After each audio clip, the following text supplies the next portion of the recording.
Hello everybody, if you're new here, welcome to my channel, and if not, then welcome back to another one of my videos. Today I have a very exciting collab recommendation video for you guys. I'm collabing with Nayema from Nayema Reads to bring you guys some awesome, toxic, fucked up romances. So she did a video a few months ago with toxic romance recommendations, and of course I love that shit, and I jumped straight on a bunch of those. So when I was thinking of doing a toxic recommendation video of my own, I asked her if she wanted to collab for a part 2 of her video, and she said yes. So I'm very excited to be working with her to bring you guys some awesome toxic romances. So I will link her video in the description as well as her channel. Make sure you go subscribe to her, and of course check out her video for our collab. So yeah, obviously, as you can tell, toxic romance is something I love. I have to be in the mood for it, but if I am, then I absolutely love it, and I have a fantastic list to share with you guys today. So before we get into it, please don't forget to like, comment, and subscribe so you never miss another video from me. Okay, so first up is one that I actually found from her video. She recommended Ecstasy by KV Rose, and I think I straight up just picked it up right after she talked about it. Like literally that night I picked it up, I finished it all in one night, and it was such a wild ride. So this is a love triangle-ish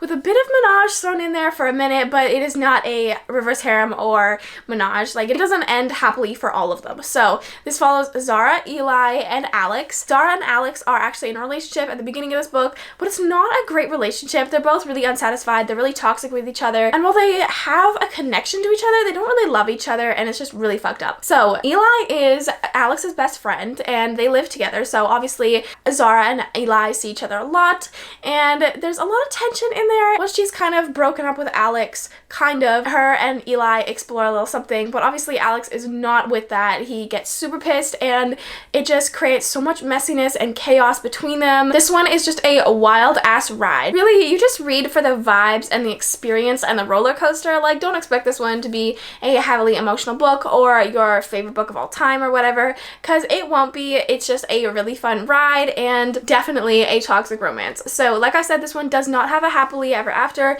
for one of the characters. It's a love triangle that doesn't end in everybody being together. So the one character that doesn't get the happily ever after actually has his own duet. So if you want to find the happily ever after for him, KV Rose also wrote that one. So yeah, I highly recommend this one, as Nayema did. It both enjoyed it a lot, and it is definitely a toxic, fucked up romance. The next one is one of my favorite series of all time, and that is the Love Kills trilogy by Brianna Jean. This is a completed trilogy. When I read it back in June, I think, of 2021, it was not a completed trilogy, and it absolutely broke my heart to not have Phoenix and Judah's full story. Let's talk about Why Are You Here, which is the first book. This one is a rock star romance, and it follows Judah and Phoenix. Judah is a rock star. If you want to picture him as a real life person, think of him as a mixture of Machine Gun Kelly, NF, and a mix of Pete Davidson. If it had to be one though, he is totally 100% Machine Gun Kelly, and Phoenix, the heroine, is definitely Madison Beer. So in this one, they meet at a Hollywood party. Phoenix absolutely loves Judah. Like, she's one of his biggest fans. His music saved her. There is mentions of suicide in this one. I don't think that there's on-page attempted suicide, but I could be wrong. Honestly, guys, not a lot triggers me, so definitely don't take my word if you have any true triggers. Check your own. Also, like, I just don't remember them. So yeah, they meet at a Hollywood party. It's definitely instant connection, but Judah is not really nice to her. Like, he is a bit of a dick to her, but they still hang out afterward. They still have a great night, and they end up going into like a situationship, kind of. You can tell it's gonna be super toxic. Like, they can tell it's gonna be toxic, but they just don't really care, and they go into it anyway. It's super toxic. Of course, being a rock star and being as like deep in it as Judah is, there's gonna be a lot of challenges, and they really show in this book. It continues in You Said You Wouldn't, and this one really is where shit gets super fucked up. Like, it's real fucked up, it's real messy, so much goes on. And then in the end book, Even If We Fight, it really all comes together. There's so much character redemption in this, and they really get their happily ever after. There isn't too much toxicity in this last one. It's very much them being healthy again, or for the first time, I guess. But it is really important to the series. So obviously you see their happily ever after in here, but I just think they really needed this book as characters to like heal, honestly. I haven't talked about this series for a very long time, so I haven't been able to show you guys that this is actually signed by Miss Brianna Jean herself. So I don't really know if you can see this. It says, "Freyleyce, let the games begin." begin, and then she signed it. How cute is that? I bought the first two, actually. This one is signed as well. I bought the first two on her Etsy, I think it was, and she gave it a personal signature. I shipped it to my friend in the US, and they brought it up here. These two are the only books that I own that are signed, so that definitely says something about how much I love this series. Nayema also read this one. I'm not too sure if she's including it in her video because we don't know each other's lists yet, but I really hope she does because this is such a toxic romance, but it is so perfect. But if you're looking for that, then you're gonna absolutely love this. My next one is gonna be Sabotage by Chantal Tessier. This one is a dark college romance. It's a bit of hate to love as well. There's so much tension in this one. It follows Colt and Rayleigh, and they're actually step-siblings, and you're dumped straight into the middle of a spicy scene and straight into the middle of their relationship that they've been in for like a few months, I'm pretty sure. So they don't really care that they're step-siblings. They just kind of say whatever and go at it. So this one is definitely one of those books that you just don't take too seriously. It's a roller coaster, it's toxic, it's really dark, and it's twisted, but you just need to not take it too seriously, because if you do, you're gonna be like, what the hell is going on? It is really, really spicy. The kink list deserves its whole own list, but I don't remember them all, so I'm not gonna say it. But definitely Degradation is the main one in this one, because Rayleigh, she likes it like that, and Colt can definitely do that. So there is also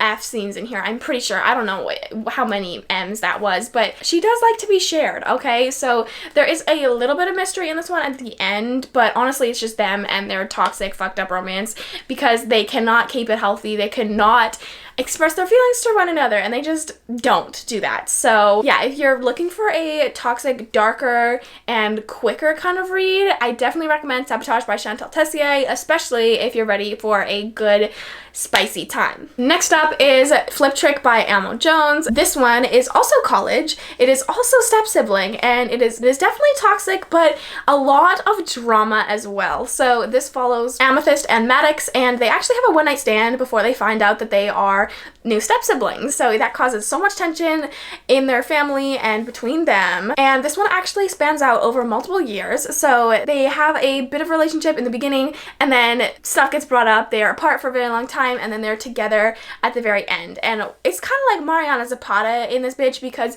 they're not together till like the very end, at least in my recollection. But like I said, it's very toxic, but it's also very dramatic. Like there is so much going on in here. It felt like a literal reality TV show, but I did not hate it. I had such a fun time reading this. I also did not take it too seriously. I mean, I think you just really need to not take them too seriously with this trope, because then you'll be disappointed. This one is definitely a great toxic romance, but it is lighter. This is Amo Jones' most contemporary book, in my opinion, and it's basically contemporary. Like, it has slightly darker themes, but it is basically just contemporary. So yeah, if you're looking for a really fun, dramatic, and addicting time, I highly recommend Flip Trick by Amo Jones. The next book I'm going to be recommending is Bitter Heat by Mia Knight. This one was another one on Nayema's recommendation list from last time, and it took a bit for me to pick this one up, but I finally did the other week, and I absolutely loved it. It is so toxic. It is second chance, hate to love, marriage in trouble kind of vibes, and it is so good. So this one follows James and Jasmine. They kind of have like an arranged marriage kind of thing, but not really, but just they have no love in their marriage, basically. They are married, but they barely see each other. They definitely don't love each other, even though Jasmine is kind of obsessed with him. But then they divorce, and they don't see each other for a very long time. They're both kind of in like hard times in their life. They're a bit lonely, and then they are smashed together, literally, in the middle of a snowstorm, I think it is, or something like that, and they have to confront each other again, and it is so good. Then they fall back into like a rearranged marriage kind of vibes. They get back together at the end of the book. They get married again, but this one is not what I would classify a happy ending, because this is technically a series, but the author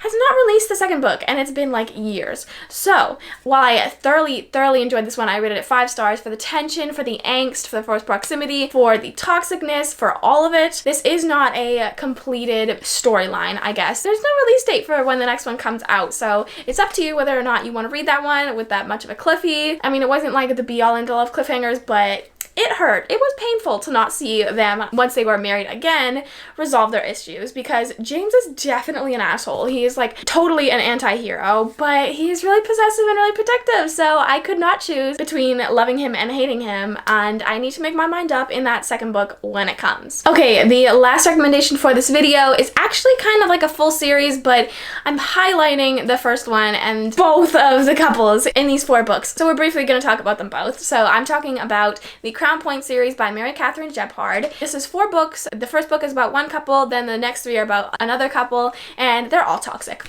Honestly, they're all toxic. So take your pick. They are both forbidden. They are both kind of similar. It does follow 2 siblings in each of the books. So they have their similarities, but they are a bit different. The first couple is Abigail and Theo, and they have a kind of friends to lovers, second chance, enemies to lovers, bodyguard kind of thing. They are totally toxic. Like, they go from absolutely despising each other and like bully hating each other to loving each other, and they finally get their happily ever after. Honestly, Theo is a bit of an anti-hero because he is really rude to her, but some would argue that he has the correct grounds to be, because Abigail is a bit of a bitch. They are pretty toxic throughout the book, but then they get their happily ever after, and we get to see more of that in the trilogy after, which follows Grayson and Story, and they are both really toxic, but also even more forbidden because she is a servant and he is a prince, I'm pretty sure. And so they meet when he sees her in the dark, thinks she's his long lost love, makes out with her, and then realizes that, hold on, this is not who I thought it was. And so he kind of like takes her captive, kind of. Not really, because I mean, it's like still in the same home. She's lived in her whole life as a servant for his family. But yeah, he's kind of like blackmailing her, but ends up falling in love with her. So yeah, these both are really toxic. Grayson and Story's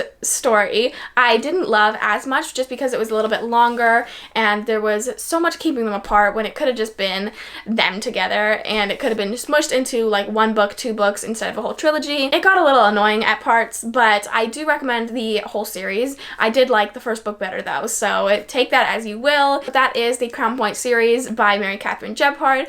Both super toxic, more of a contemporary read overall, but a little bit dark. Okay, everybody, that is all for today's recommendation video in collaboration with Nayema from Nayema's Reads. Like I said before, make sure you check out her video. I will link it down in the description. If you love toxic dark romances like Nayema and I, then drop a black heart in the comments if you've made it this far. Please don't forget to like, comment, and subscribe before you go. Thank you so much to Nayema for collaborating with me, and thank you so much for watching. I will see you guys in my next video very soon.